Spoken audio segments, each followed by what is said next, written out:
Éxodo 19:5 dice, ahora pues, y estas son las dos sentencias que me gustan, ¿no? Dice, si diereis oído a mi voz. Esta es una. Y la segunda, y guardareis mi pacto. Esas dos.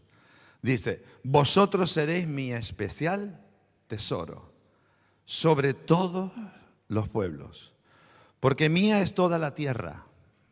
A veces esto se nos olvida. Mía es toda la tierra, y vosotros me seréis un reino de sacerdotes y gente santa. Y estas son las palabras que dirás a los hijos de Israel.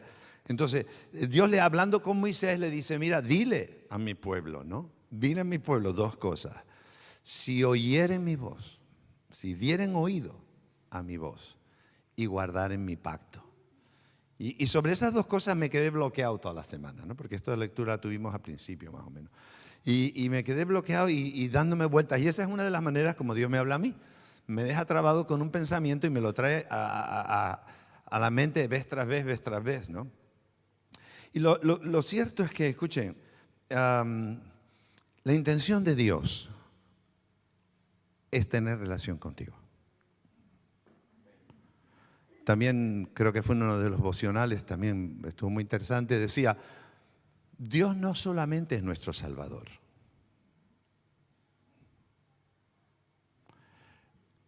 Dios, aparte de salvarnos, nos ama. Porque podía salvarnos y ya está.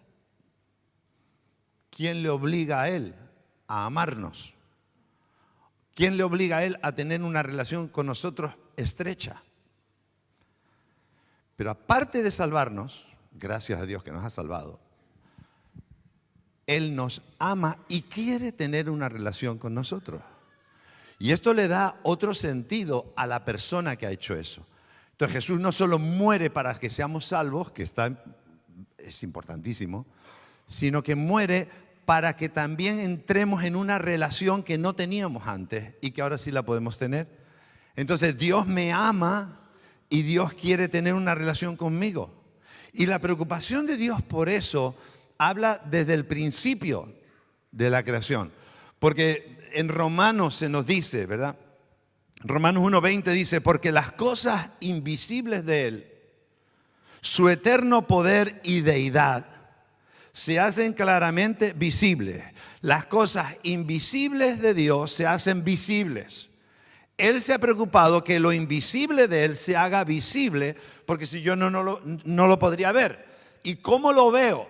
¿Cómo veo lo invisible de Dios? El poder, la deidad de Dios. ¿Cómo lo veo? ¿Cómo Él ha hecho que yo lo vea? Para que yo lo pueda entender.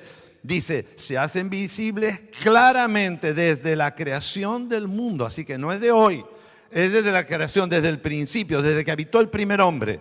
Dice, siendo entendidas. ¿Cómo se entienden? Dice, siendo entendidas por medio de las cosas hechas.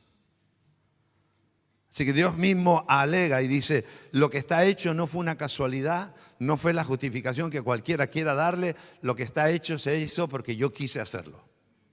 Yo lo hice. Y lo que quiero que vean cada vez que miran lo que yo he hecho es mi eterno poder y deidad. Lo invisible mío se hace visible por lo que yo he hecho para vosotros. Y dice, y termina diciendo, de modo que no tienen excusa. Así que Dios se lava las manos y dice, yo hice lo que hice, lo dejé bien claro, el que no lo quiera ver, no lo ve, pero no tiene excusa. Yo lo he hecho de tal manera que el que lo vea va a saber que hay un Dios que lo hizo, yo. El que no lo quiera ver no tiene excusa. La relación con nosotros es de muchas maneras. Una es esa, ¿no? Que distingamos a Dios y Dios nos habla por medio de la naturaleza. Dios nos habla por medio de la palabra de Dios, lógicamente, ¿verdad? La Biblia. Pero hay y esto lo hemos sabido siempre. Desde el principio, las escrituras. Pero yo en esta etapa de mi vida me doy cuenta de que hay un énfasis que quizás no se le ha dado tanta importancia. La palabra es muy importante. Pero hay otras maneras en que Dios nos habla que al no prestarles atención, terminamos mirando la letra de la Biblia, que hay que mirarla, pero no miramos otro tiempo como este que dice aquí, si diereis oído a mi voz. Porque son dos cosas, dar oído a su voz y dice guardar mi pacto. El pacto es lo que ya está escrito. El pacto es ya lo que hemos convenido, ya sea por ambas partes o unilateralmente de parte de Dios, ofreciéndonos eso y yo digo sí, amén, me caso contigo, ¿verdad? Pero ese pacto ya está escrito, ya está revelado, es lo que está ahí, es la palabra. Pero Dios dice, si dieres oído a mi voz, y eso a mí me trasladó a otra área, que no es la escrita, es la área donde Dios me quiere hablar, donde Dios me quiere hablar, quiere hablarme. Estaba leyendo también, porque además está en el devocional de estos días, que Moisés tuvo el privilegio único en el mundo entero, único, de ir a hablar con Dios. Y dice que hablaba con Dios como quien habla con otro hombre. Entraba al tabernáculo, se colocaba allí delante del propiciatorio en el arca y dice que allí hablaba con Dios. Dios le hablaba. No lo veía, pero él hablaba y Dios le hablaba. Él hablaba y Dios le hablaba. La intención de Dios siempre ha sido que tengamos una comunión íntima. Pero la comunión íntima va a venir con aquellos que le buscan de verdad. No va a venir de cualquier manera, sino para los que le buscan de verdad. Y esa comunión es la que me da la impresión que nos está faltando en este tiempo. Yo siento que hay algo que Dios quiere llamar nuestra atención muy fuerte, y no se trata de tener un devocional y decir, no, yo cumplí ya con Dios hoy, tuve media hora con Jesús. Leí la Biblia, le dije mis peticiones y las de mi familia, canté 2 canciones que puse ahí en el tocadiscos, ¿verdad? O en lo que sea. Y ya está. Y me voy porque ya cumplí. Eso no es tener relación con Dios, eso es religión. Dios no nos llamó a tener una relación con Él de religión. La religión fue lo que yo viví en el pasado. Ahora no vivo una religión, vivo una relación. Y esa relación se mantiene viva, fresca todos los días. Y ahí es donde creo que como iglesia necesitamos darle más enfoque. ¿Qué me dijo Dios hoy? Nada. ¿Por qué no me dijo nada? Porque no di oído a su voz. Porque su voz habla. Solo que yo no le di oído. Dios habla todos los días, no solo por la Biblia. Dios me habla todos los días, pero si yo doy oído. Y ahí en esa lucha en la que yo como pastor estoy en esta etapa, en la que cómo podemos despertarnos a esto, porque Dios quiere hablarnos. Mire, Pedro se levanta el día de Pentecostés, predica su primer mensaje tremendo, recogido en Hechos capítulo 2. Pero hay una parte donde Pedro dice, todo lo que está pasando ahora es el día de Pentecostés. Estaba viendo un movimiento de cosas maravillosas, sorprendentes que estaban ocurriendo. Y él dice, no se asusten, esto que está ocurriendo ahora, lo profetizó Joel. Y mire cómo él cita. Dice, mas esto es lo dicho por el profeta Joel. Dice, en los postreros días, o sea, no en el momento donde Joel estuvo, sino Joel dice, en los postreros días, y Pedro dice, estos son los días que dijo Joel, los postreros, son ahora. A partir de ahora son los días que Joel dijo postreros. Pues dice, y en los postreros días, dice Dios, derramaré de mi espíritu sobre toda carne.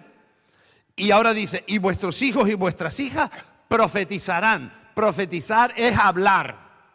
Hablar en el nombre de Dios, diciendo lo que Dios ha dicho. No lo que te da la gana. No es como yo ahora que me levanto y digo aquí y predico. Dice Dios, el pastor habló y eso es profetizar. Puede haber parte profética en lo que yo diga, en que Dios me inspira, pero no es de esto de lo que Él está hablando. Profetizar, de lo que se refiere Pedro aquí, es la gente va a decir lo que yo le diga que diga. Y dice, vuestros hijos y vuestras hijas profetizarán. Te digo a ti, padre, ¿cuándo fue la última vez que tu hijo vino y te dijo, tengo que decirte algo que Dios me dijo? Porque si nuestros hijos y nuestras hijas tienen que profetizar, a ver, ¿cuándo vienen para profetizar? Porque le estoy esperando. ¿Qué hijos y qué hijas tienen que profetizar? ¿Serán los de otro país entonces o qué? Los nuestros. Nuestros hijos y nuestras hijas tienen que profetizar. Lo dice aquí, y no es que digan lo que dice la Biblia. No, no. Van a decir la palabra que Dios tiene para nosotros. Acuérdense, dar oído a su voz es algo actual, es algo del momento, es algo puntual para ahora. No, quizá no vale para mañana, es para hoy. Y atender y guardar su pacto es algo continuo. Ya está escrito, ya está establecido. Son normas, son mandamientos. Están claros, son nuestra norma de vida. Pero el oír la voz es puntual, es para el momento. Y ahí es donde estamos, desde mi humilde punto de opinión, es donde estamos fallando. Dice, vuestros jóvenes verán visiones. ¿Dónde están las visiones de nuestros jóvenes? Padres, ¿dónde están las visiones de nuestros jóvenes?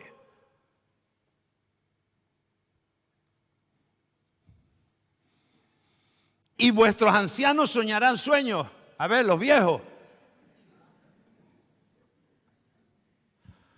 Solo sueñan si comieron pizza y tuvieron un atracón por la noche.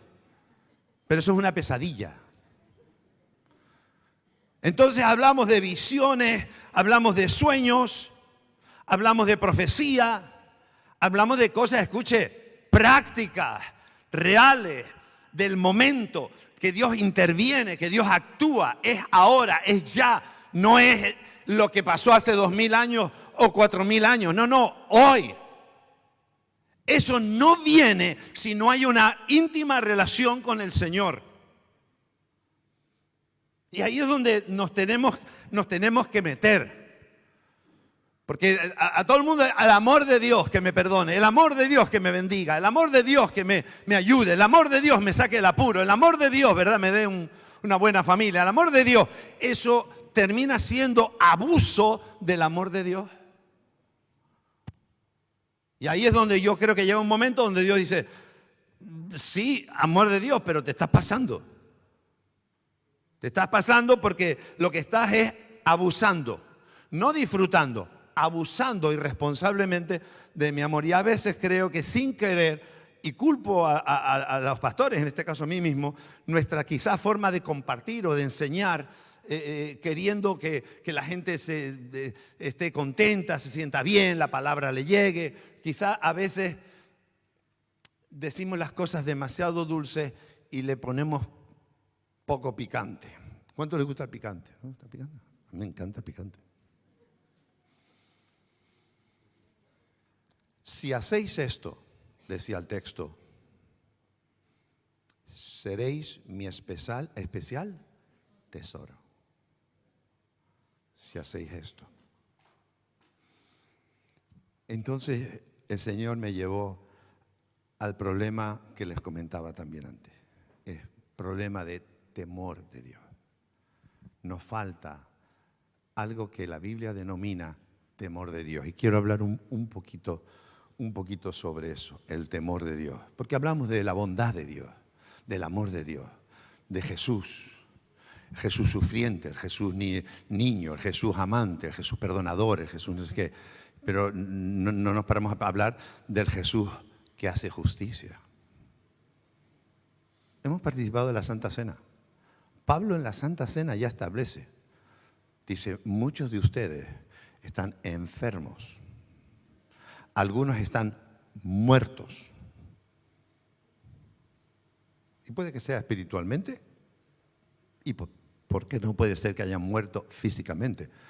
Porque juicio comieron y bebieron para sí.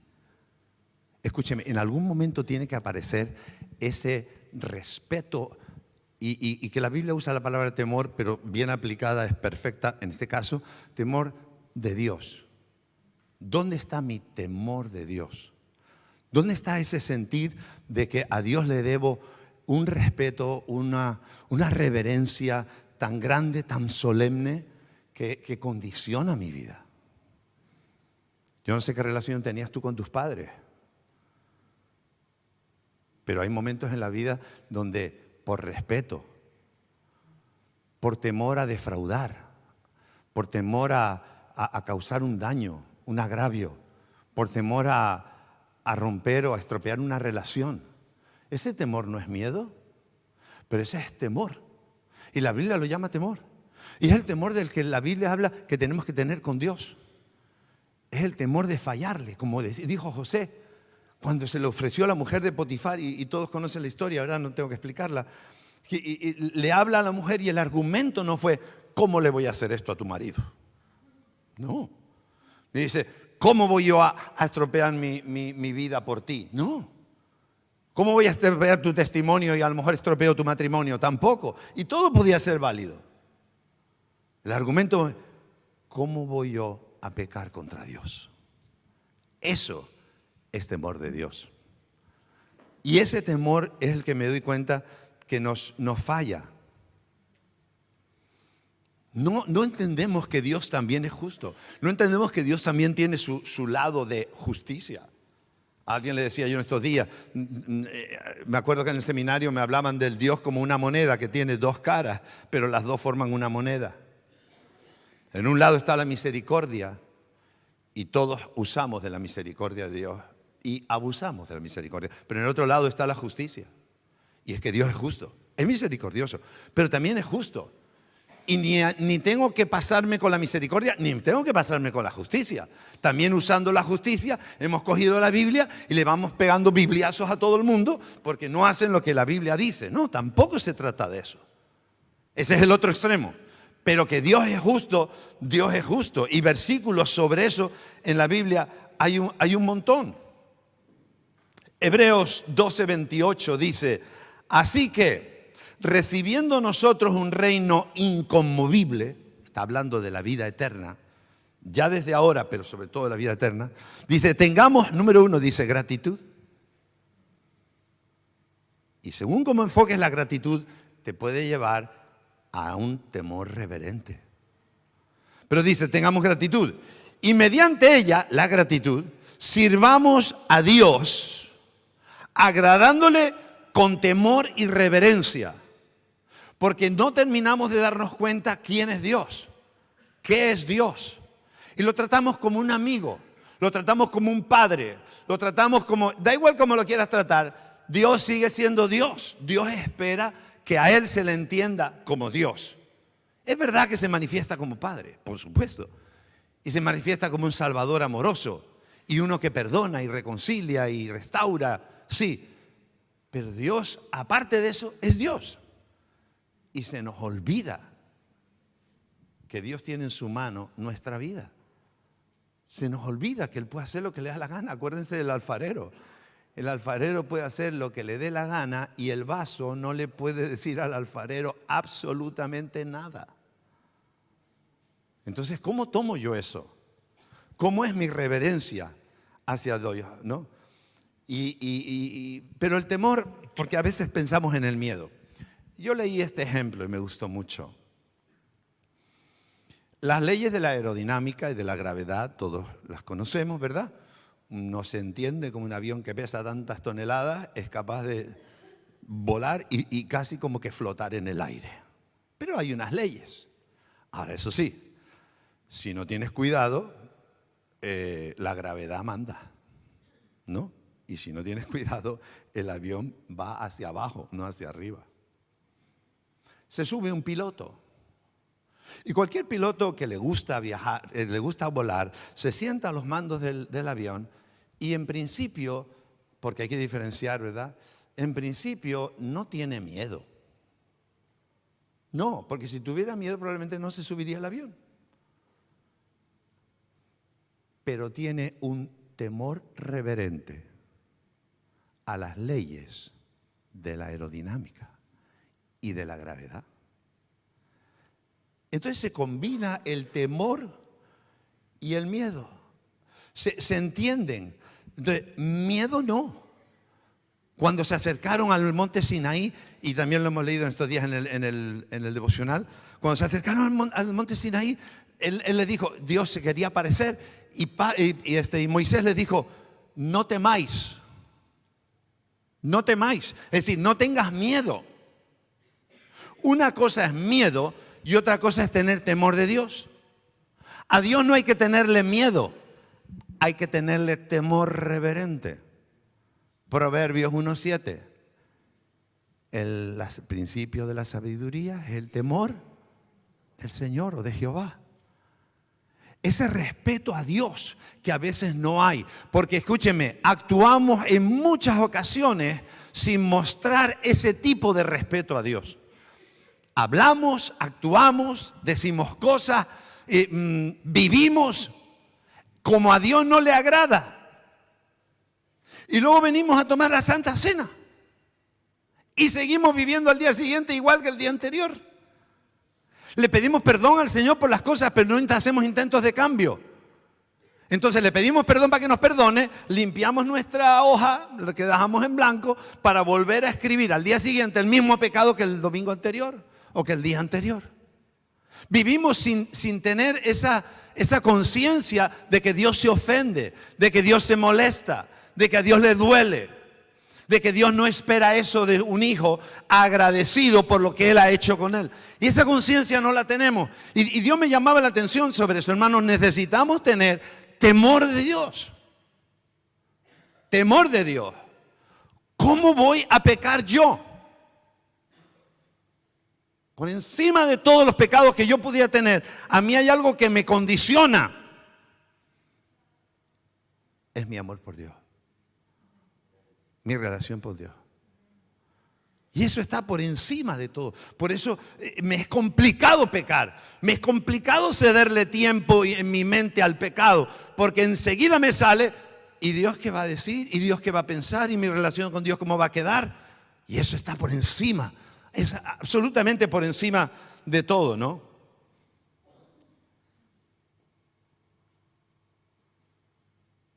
Hay dos historias rapiditas que quiero mencionar. Una de ellas de falta de temor. Y fíjese qué consecuencia. Ananías y Zafira. En el capítulo 5 del libro de los Hechos de los Apóstoles usted tiene ahí la historia de Ananías y Zafira. Y escúcheme, los dos, marido y mujer, murieron en medio del culto. Mire, había un culto. Y la gente, había mucha necesidad. Entonces la gente tomó decisiones drásticas y algunos vendieron sus cosas y traían, dice, ponían a los pies de los apóstoles sus propiedades y todo para que se distribuyera y se pudiera hacer un poco más de justicia social y hubiera reparto de cosas. Hasta ahí todo perfecto. Pero dice que entró un hombre, Ananías. Y ese hombre vino y puso pero Pedro, que no sabía nada, Dios le habló porque él estaba en sintonía y él escuchaba a Dios. Y Dios le habló, el Espíritu Santo le habló y le dijo, te va a decir una cosa, pero está haciendo otra. Y entonces Pedro le preguntó a Ananías, ¿vendiste en esto tu casa? Porque la idea era que él había traído el dinero de la venta de una casa. Entonces la puso a los pies, le dijo, Ananías, ¿tú vendiste en esta cantidad tu casa? Y Ananías, que sabía que no, que se había guardado una parte para él, que lo podía haber hecho perfectamente porque no era ningún problema, uno trae lo que quiere, dijo, sí, lo vendí en eso y lo traje todo. Una mentira. ¿Quién de ustedes no mintió ayer, antes de ayer, la semana pasada, en el último mes? Ya vamos en febrero. ¿Quién no mintió en enero? ¿Quién no mintió este año? Una mentira. ¿A dónde iba esa mentira? ¿A quién perjudicaba la mentira si encima estaba trayendo dinero? Pues Pedro dijo, oye Ananías, pues qué pena. No me estás mintiendo a mí, te estás mintiendo al Espíritu Santo. Y en ese momento Ananías cayó muerto. Muerto. No porque lo mató Pedro, simplemente porque Dios hizo justicia, que tiene derecho a hacer justicia. Uno no quiere que haga ese tipo de justicia, pero Dios tiene derecho a hacer justicia. Y dice que cayó muerto. Inmediatamente al ratito siguieron con el culto, las alabanzas, subió el apóstol, estaba diciendo alabanzas, los de las danzarinas y tal, ¿verdad? Los niños ya se fueron para abajo y entra su mujer. Y Pedro, que estaba detrás del apóstol mirando la alabanza y tal, dice, déjame un momento. Se puso Pedro y vio entrar a Ananías. Zafira, ven un momento, mi amor. ¿Cómo estás, mija? Bien, bien, bien. Oye, que estuvimos antes hablando con tu marido. Y, oye, es cierto, de verdad, qué glorioso, qué cosa, qué ejemplo, qué maravilla. De verdad bendices en todo ese dinero en la casa y lo trajeron acá, ¿verdad? Y dice ella, sí. Y dice, pues mira, los que fueron a enterrar a tu marido, ahí vienen para enterrarte a ti. Y se cayó muerta. Hechos de los Apóstoles, capítulo 5, léaselo. Lo explica mejor que yo. Y se la llevaron a enterrar. 2, por una mentirijilla piadosa. ¿Sabe lo que dice a continuación? Algo lógico. Y cayó el temor de Jehová sobre todos los que estaban. ¿Ah? No sé cuánto duró el temor de Jehová ese, porque somos como somos. 2000 años no ha durado ese temor, eso está claro. Pero cayó un temor que hizo que la gente se diera cuenta, volviera a la realidad. Estoy jugando con Dios, no estoy jugando con mi primo, mi sobrino, mi tío, no, estoy jugando con Dios. Tú estás jugando con Dios. Tú estás jugando con Dios. Lo que tú haces es entre tú y Dios.